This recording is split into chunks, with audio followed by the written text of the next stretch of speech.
In the small intestine, there are an average of 12 basal electrical rhythms per minute in the proximal jejunum, and which are going to decline as it comes to the distal ileum for 8 BER per minute. Motility of small intestine during interdigestive period. They are called as migratory motor complexes, and these MMCs pass along the small intestine at regular intervals during interdigestive period. The MMC sweep out the chyme remaining in the small intestine. Motility during digestive period. They are mixing movements and they include uh, pendular movements. These are when there is a distension of portion of small intestine with the chyme, then there will be lengthening and shortening of smooth muscles of that portion, particularly longitudinal muscles. This will result in contraction and relaxation of those muscles, and because of this, the chyme move to and fro or side to side movements in a pendular fashion. Purpose is to mix the chyme with intestinal juice. Then we have rhythmic segmental contraction. They are ring-like contractions that appear at regular intervals along the segments of small intestine when they are loaded with chyme. These ring contractions then disappear and are replaced by another set of ring-like contractions in the segments between the previous contraction. That is, the areas of relaxation become areas of constriction and vice versa. They move to and fro and increases its exposure to the mucosal surface.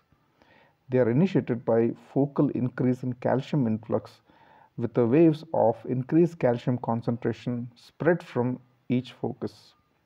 It is purely myogenic than neurogenic. So you can see here the segmental contraction, it is a relaxed muscle, then the constriction of rings, they are going to appear at the distant sites, okay, and afterwards they relaxes, and the in between the two contracted segment is contracted, so there will be appearance of the rings between two contracted segments where now they are relaxed. So this is going to help in the proper mixing of the chyme. Then propulsive movements like peristalsis. Peristalsis is a propulsive wave which propels intestinal contents towards large intestine.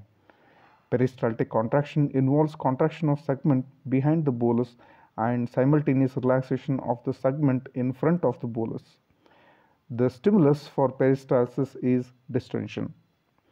Each contraction travels for a short distance and then dies out.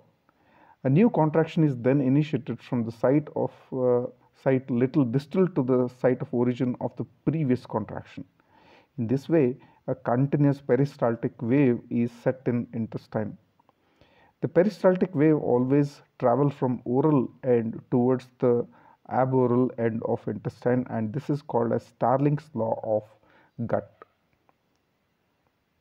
You can see the peristaltic contraction, which is going to lead to the wave of distension, okay, and then so when the food enters here, this part is going to be contracted, and the further part, the distal part, is going to be relaxes, and the bolus is going to move in aboral direction.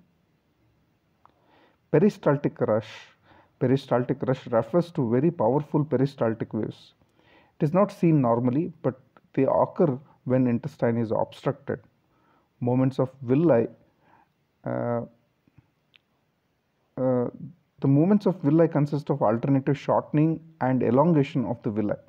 The movements of villi helps in emptying of lymph from central lacteal into the lymphatic system. The surface area of villi is increased during elongation, and this helps in absorption of digested food particles from the lumen of